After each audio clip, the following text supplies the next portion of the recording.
listening to the Pharmacy Podcast Network.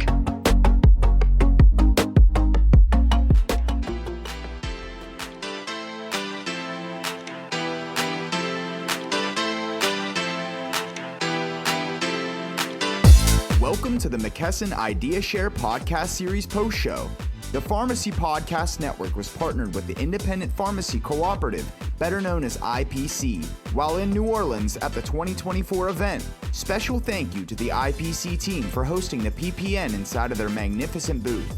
And now, recorded live in the Big Easy, you're all invited to, as they say in New Orleans, pass a good time, with our host and founder of the Pharmacy Podcast Network, Todd Urey. McKesson IdeaShare 2024.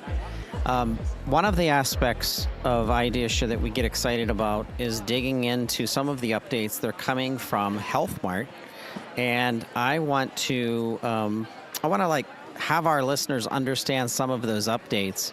I have a special guest. Please introduce yourself to our listeners and here at McKesson IdeaShare. Yeah, thanks, Todd. I appreciate you having me. I'm Lennartz with Health Mart and Health Mart Atlas. So talk to me about, I understand Health Mart. I have Health Mart friends in Pittsburgh, Pennsylvania. Timothy Davis and his whole family had a Health Mart up in Beaver, Pennsylvania. It was a wonderful store. It's transitioned through a couple of their family members now.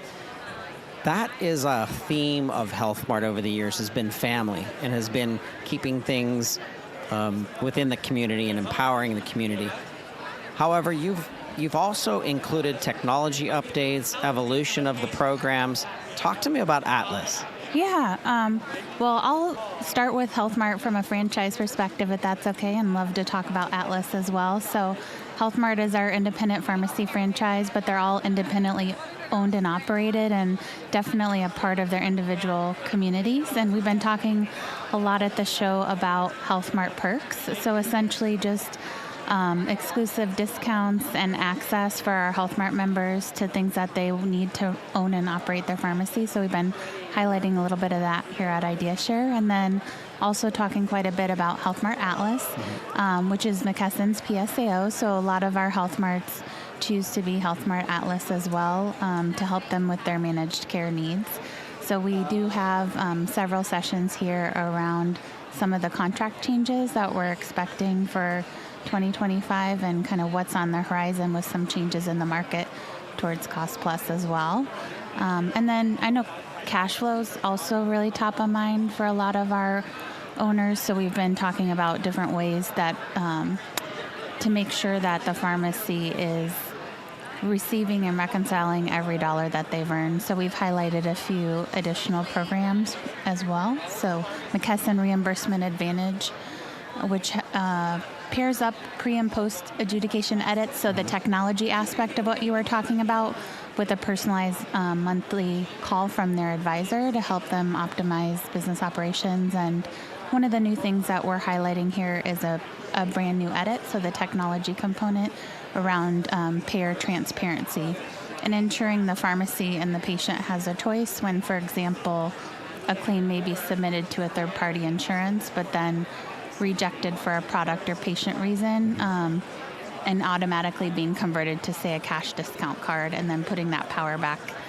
to the pharmacy and the patient to make the choice on how they want that to be handled. Do you see any specific conditions that some of the programs have fit best in with regards to a diabetes management program or hypertension or something that is specific where some of our pharmacists gravitate towards becoming educators, and then within that, they're still putting the technology and the administration behind it to best manage it?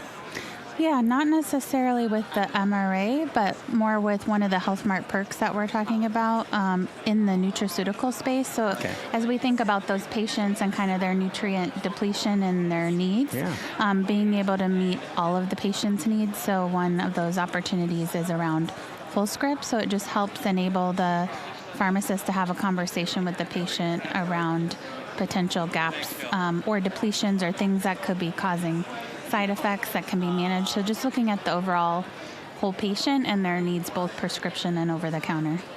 How do we get additional Health Marts to tap into this new tech platform administration Is it like telling the story from another pharmacy owner's perspective to give them a testimony of how well it's working?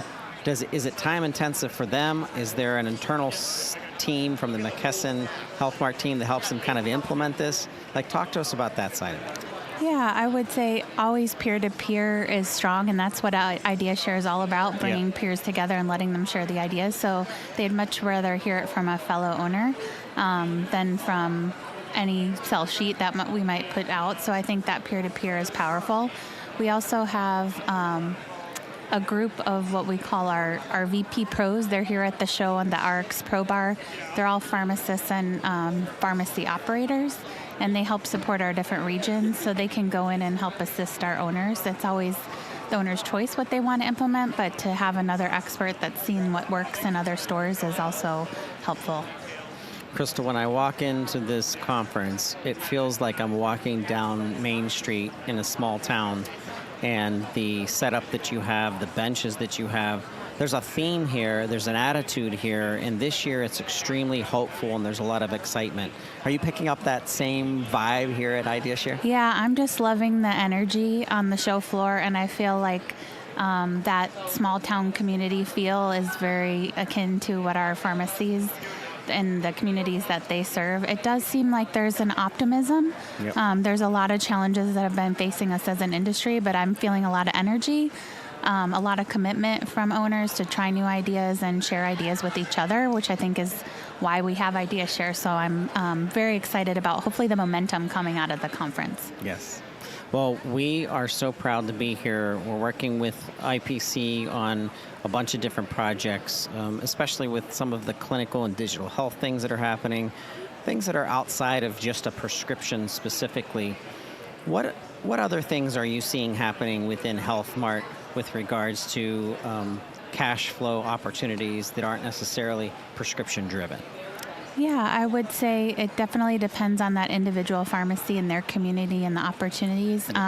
One of the opportunities that we were talking about at the conference is really around ensuring you have an optimized front end and meeting those patients' needs from an over-the-counter perspective and foster and thrive, and talking about meeting the varying needs of the patient.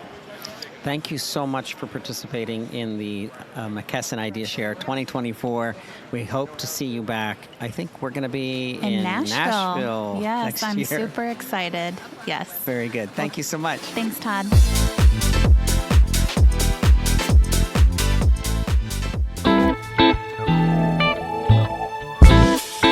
IPC Digital Health is an integrated virtual healthcare company that delivers member value-added services through a profitable, online, easy-to-use, and end-to-end virtual healthcare solution. Digital health patients receive access to affordable care provided by board-certified and licensed providers through a video conferencing software. Patients are offered many benefits, such as the use of a diverse set of healthcare tools to treat acute illnesses, monitor chronic conditions, purchase and receive home health kits, and remote lab diagnostic services. To learn more about IPC's digital health tools, visit myicareplus.com.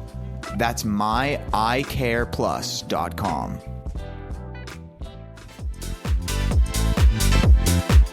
The Pharmacy 50 Most Influential People in Our Profession is a program, it's a celebration that the Pharmacy Podcast Network launched 3 years ago.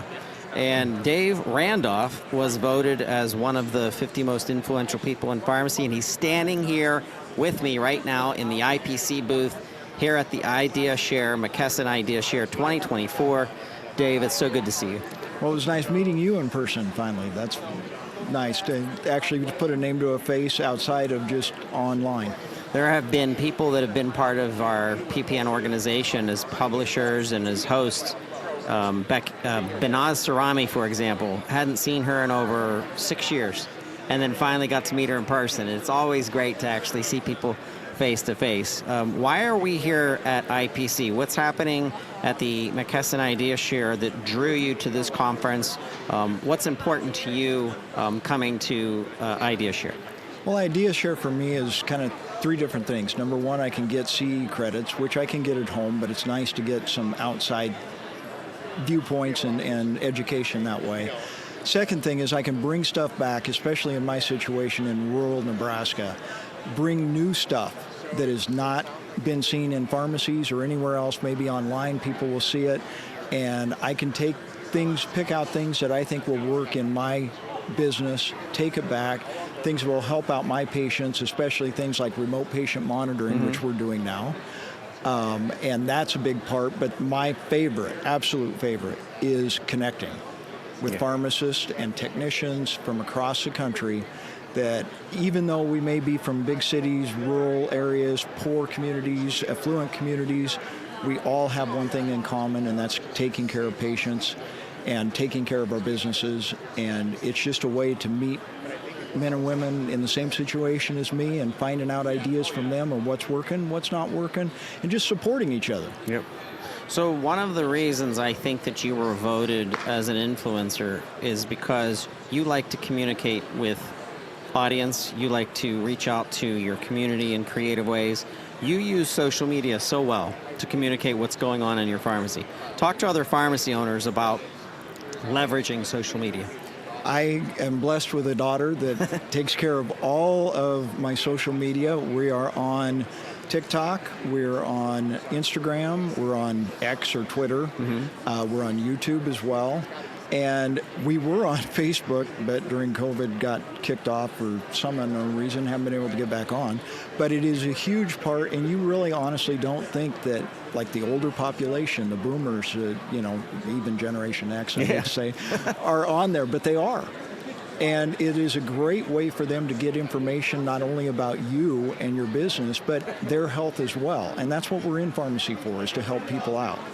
And so it has been a huge part of growing and seeing our business grow in that way. So if you don't think that it applies to you necessarily, you might be surprised. I was. So what is your favorite platform? I used to be a big Twitter, now X, of course, fan, and then its impact and connection started to kind of like peel off, and then the next one came up, which was Instagram, so that's what I'm on most. Well, which one do you like to use the most? I honestly like TikTok, but Instagram is quicker as far as when you have ADD or you don't have time. It's quicker just to get on there and look at it that way as far as that goes. But TikTok is my favorite as far as that. Yeah. So, all right. So in technology, when I think of remote patient monitoring, I think of some of the pharmacy management systems that are doing some crazy things. What is a piece of technology or a system that really impresses you right now? Well, right now, we elected to go, actually 3 months ago, we elected to go with GatherMed. And they have been, number one, easy to start up. There has not been much cost associated with startup, which I'm sorry, during these times right now in pharmacy and in the country, costs are a huge part of doing business. The other thing is they've been very great as far as customer service and things like that. It's a phone call, an email, and they get back to you right away. But in our situation, and in any situation, but in the rural situation especially, you have patients that don't want to go to the doctor because they're farming, they're ranching, they're doing whatever, or they can't get to the doctor because of distance. Well, we can pull them up on the computer every day and look and see, Todd's blood pressure's a little high, or Todd's blood pressure's a little low. And we have made 3 dosage changes just in that amount of time to help patients out and to help the provider out. Provider's been happy, patients have been happy, and we've been happy being able to help them and also bring in extra revenue. It's incredible. Dave, I appreciate you being part of the McKesson IdeaShare 2024 post show, and we hope to connect with you at what's the next conference you're going to be going to? NCPA in Columbus, Ohio. Yeah, that's our neck of the woods, so we'll see you there. All right, sounds good. Thank you. Thanks, Todd.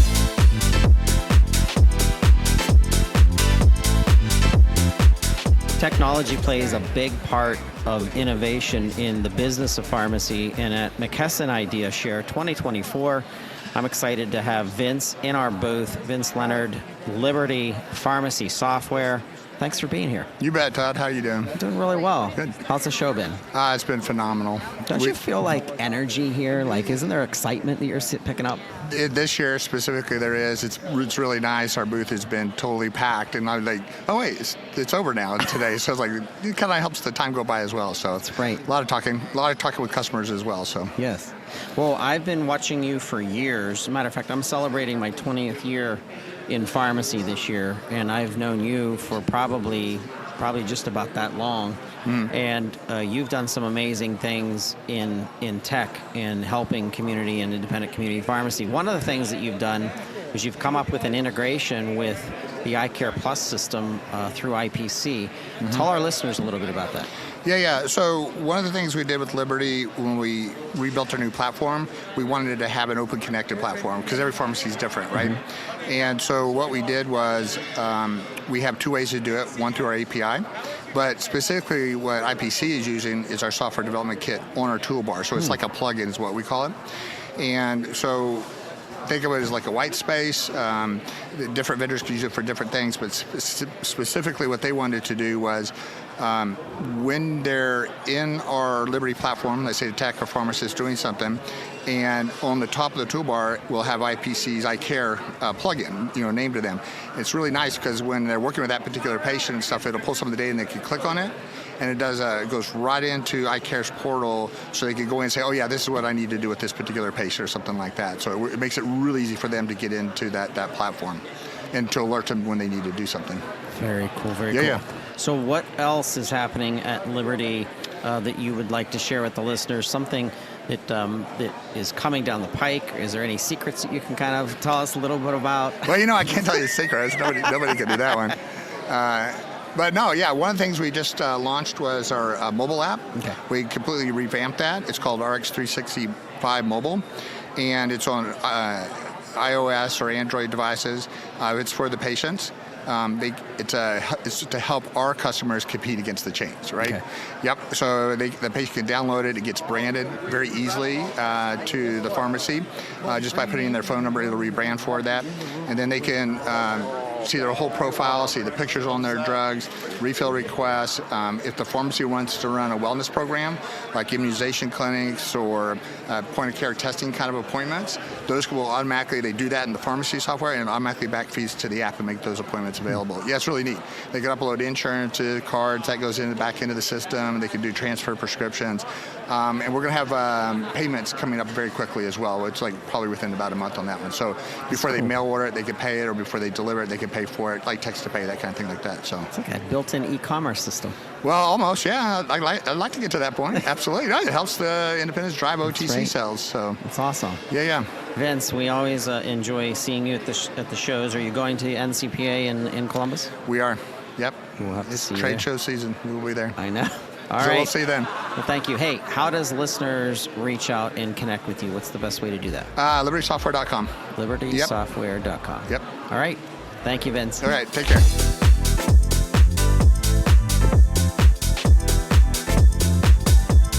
Chocky White, you're the pharmacy owner at Medical Arts Pharmacy of Henderson. Welcome to the IPC IdeaShare, McKesson IdeaShare 2024 post show.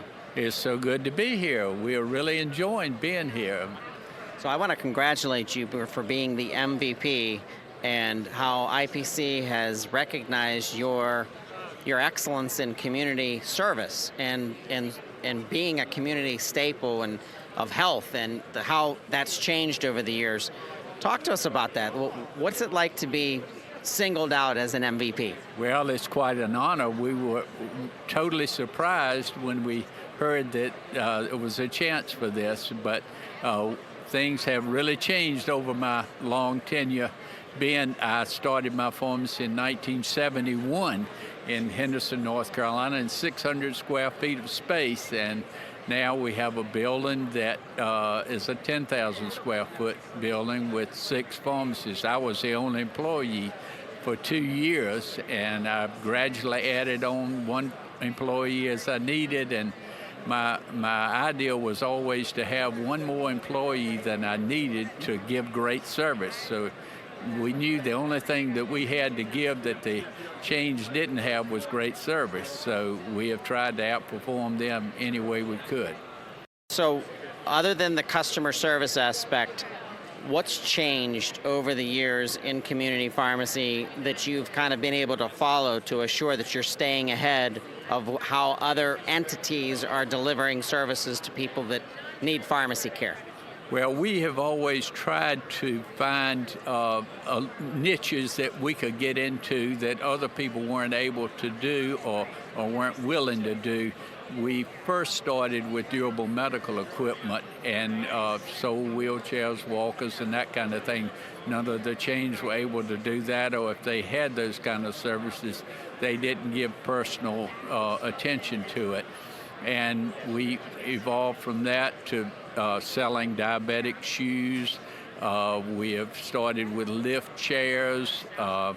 All of the durable medical equipment now, and like most pharmacies now, we've gotten into vaccinations. We have a mastectomy fitting department. So anything that we could do that would set us apart from the chain stores, we tried to do. Okay, let's pretend I'm a young pharmacy owner. I'm just starting out, and I come to you and I say, Chocky, give me some advice as a pharmacy owner, especially in the realm of the competitive nature that we're in right now and some of the things that are happening. What's some of the advice you can give to some of the younger pharmacy owners? Well, my advice would be just give the absolute best service. Try to exceed the customer's expectations. If you can do that, people will be faithful to you. Chocky White, IPC's MVP 2024 here at McKesson IdeaShare. This has been a pleasure interviewing you, and we thank you. Thank you so much for having me.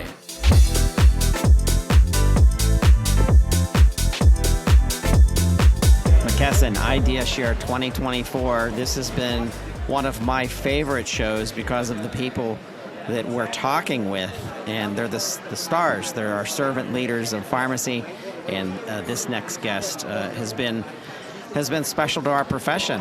Doug Hoey, CEO of the NCPA, National Community Pharmacists Association. Welcome to the show. Thanks, Todd. It's great to be here again. Always a pleasure to be on your show. Yeah. Well, it's the show that the profession of pharmacy keeps putting more and more attention into.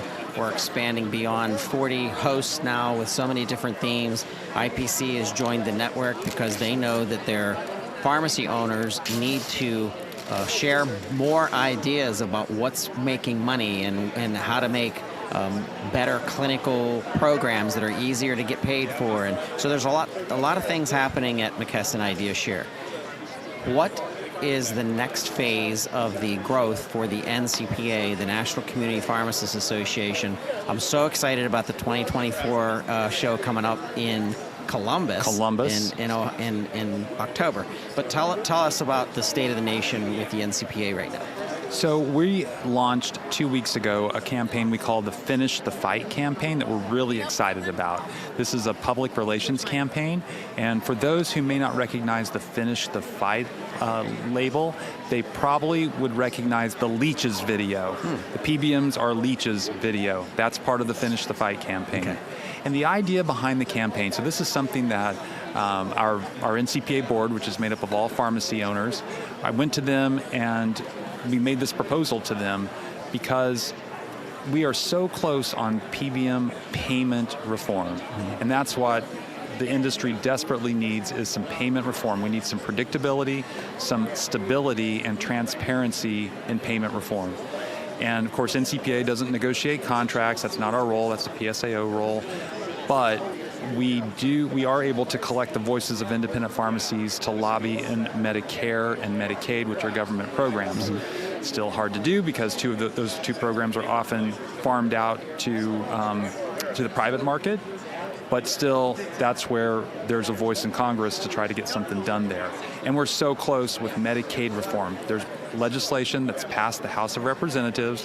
It's gone through all the committees in the Senate, and it would change Medicaid payments to NADAC plus a dispensing fee set by your state. Okay. And most states, there's 14 states that have already passed it on their own. And those dispensing fees are typically between $9.50 and about $11 or $12. Not an amount that pharmacies are going to get rich on, but it's certainly a lot better than getting paid below their acquisition cost 25% of the time, which is what our studies are showing. So it would provide some stability, transparency, and a big chunk of their business. Medicare, which is twice as big of amount of business, it would require reasonable and relevant contracts in Medicare. Reasonable and relevant defined by who? Defined by CMS, with some oversight as to what reasonable and relevant is. So all that background, so close, we needed another push. We've had the pharmacy community has been amazing in responding. They've been talking to the members of Congress. They've been reaching out to them. We want to enlist their patients. And that's what the Finish the Fight campaign is about, is enlisting the patients to help finish the fight for PBM payment reform. So this campaign, the leeches is the most notable so far. PBMs are leeches. We tried to make the message really simple. We're not going to try to explain PBMs to the average patient. They're not going to, it takes a PhD to try to understand what the heck. I mean, most people can't even spell PBM, let alone know what they do. What we say is a true statement. PBMs cause drug prices to go up. They're making your prescription drugs more expensive. And so we're asking pharmacies to recruit patients to respond. We have QR codes. We have a toolkit on our website, which is the ncpa.org website /finish the fight. We're buying cable ads on major cable networks. And so patients will see them directly. This is something, again, that if we hope it's successful, but if for some reason it's not, we don't want to be looking in the rearview mirror in 2025 and saying, if only we had done just this one more thing. We wanted to make it, just kind of leave it all out on the field. And I'll say just the recent articles that have come out from the New York Times and the Wall Street Journal support everything that we're saying in this Finish the Fight campaign. So we're asking, again, pharmacies to recruit patients, flash this QR code, put the toolkit, use the toolkit. There's bag stuffers, there's flyers they can put on their door, just to recruit patients, to just drown Congress in messages saying, do your job, finish the fight, get PBM payment reform over the finish line. All right, that's exciting. So what's the theme for the annual event happening now in October? Yeah, it's GPS is our acronym, and it's about growth. We're really focused on the growth of pharmacies, not just staying the same, but growth from not only more profitable dispensing, but also growth from getting paid for services. Because we think you need both. I hear some people just talk about, you're going to get paid for services and that's enough, but it's not enough. We've got to get paid fairly for the dispensing that we do, which in itself is an incredible service that people often overlook. So it's we'll be in Columbus, October the 26th through the 29th. We're excited to be in Ohio. It's the first time we've been in Ohio, I don't know, since I've been around, and I've been around for a while. So we're super excited about that, and we hope there's going to be a lot of independents that are coming out to see us there. You're getting closer to Pittsburgh. Maybe I can get you guys to do an annual event in Pittsburgh. Well, one way to entice us is for all you Pittsburghers to come on down. That's true. Come on over. Yeah, invade Ohio for a few days. 3 hours and we're there, and we don't have to take a plane. So excited. Yeah. We hope it's driving distance for a lot of people, but also people can fly in. Columbus has a good, easy airport, and that's the whole thing should be an easy travel. Just because experience. It should be, which is not always the case these days. I know. All right, so we are very thankful that you were able to give us some of your time here at IdeaShare, McKesson IdeaShare 2024. Cannot wait to see you at NCPA 2024. Todd, it's been a pleasure. Thanks for. I'm glad we ran into each other here, and we could make this happen. Thank you, Doug. Yeah, thank you, Todd.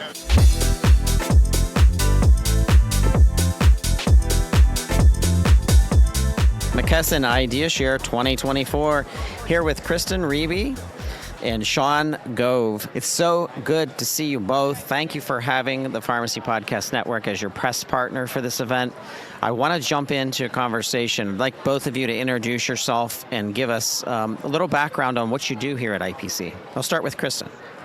I'm Executive Vice President of IPC and Chief Procurement Officer. I oversee the direct purchasing department as well as our indirect purchasing of generic pharmaceuticals through McKesson. Shawn. Yep, I'm the Vice President of Pharmacy Select, which is an indirect contract that we supplement through McKesson for our members.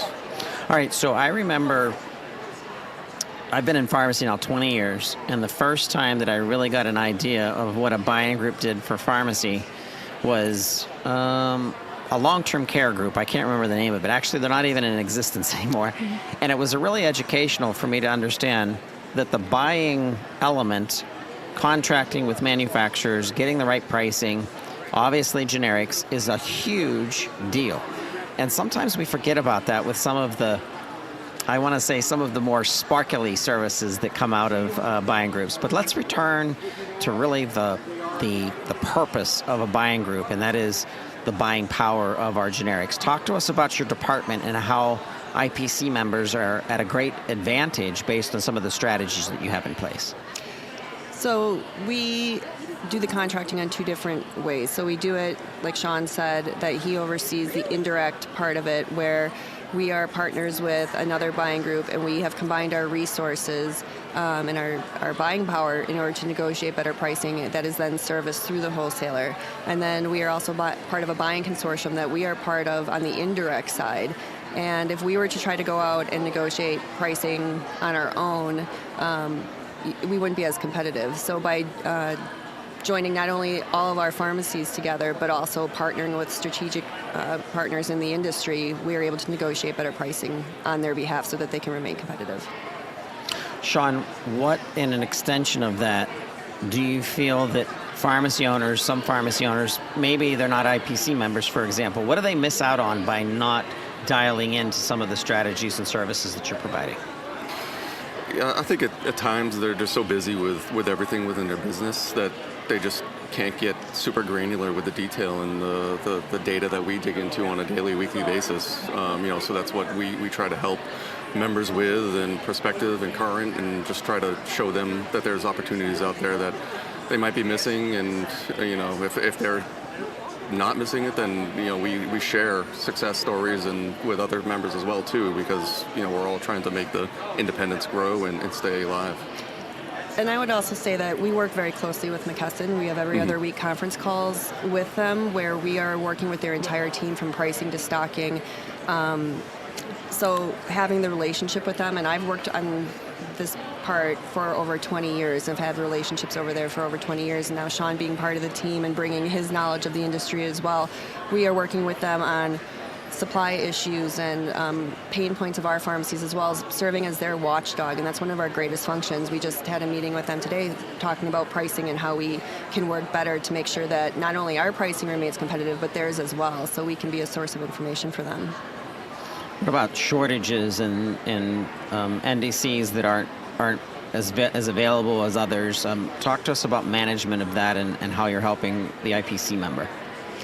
On the direct side, because we are part of a large buying consortium, we are able to get access to products that maybe other secondary wholesalers aren't able to. So when we see supply constraints, we sometimes have product that other people don't, and so if they're not able to get it from their wholesaler or a different secondary, they are able to get it from us. And Shawn can talk about on the indirect side. Yeah, it's difficult right now. We have over 150 manufacturers on contract from Pharmacy Select, so we're fortunate to have multiple vendors on contract for most molecules. We have a preferred backup, and then we have ancillary ones on contract as well too, just in case there is some kind of supply or shortage issue, that we have somebody in place that's we're more proactive instead of being reactive. All right, so if you're listening to the show right now, you are an IPC member, you have questions, please reach out to Kristen and Shawn. If you're not an IPC member, schedule time with Kristen or Shawn and really dig into your own business and find out what could IPC be doing for you that maybe either A, another buying group isn't doing, or maybe you're not part of a buying group and you're out there on your own. And there's a lot of intelligence, a lot of data, and a lot of people that are better at this than maybe you are as a pharmacy owner. I know that there are pharmacy owners who draw more towards the business development side or the social media side, and the accounting and of course the pricing is not their bailiwick per se. So that's the strength of what IPC is able to deliver. So we really appreciate you participating in the post show, and IPC is part of our networks. We can't wait to do a special follow-up show with the both of you, maybe on This Week in Pharmacy. Sounds good. Great. Thanks, Thank Doug. you. Thank you.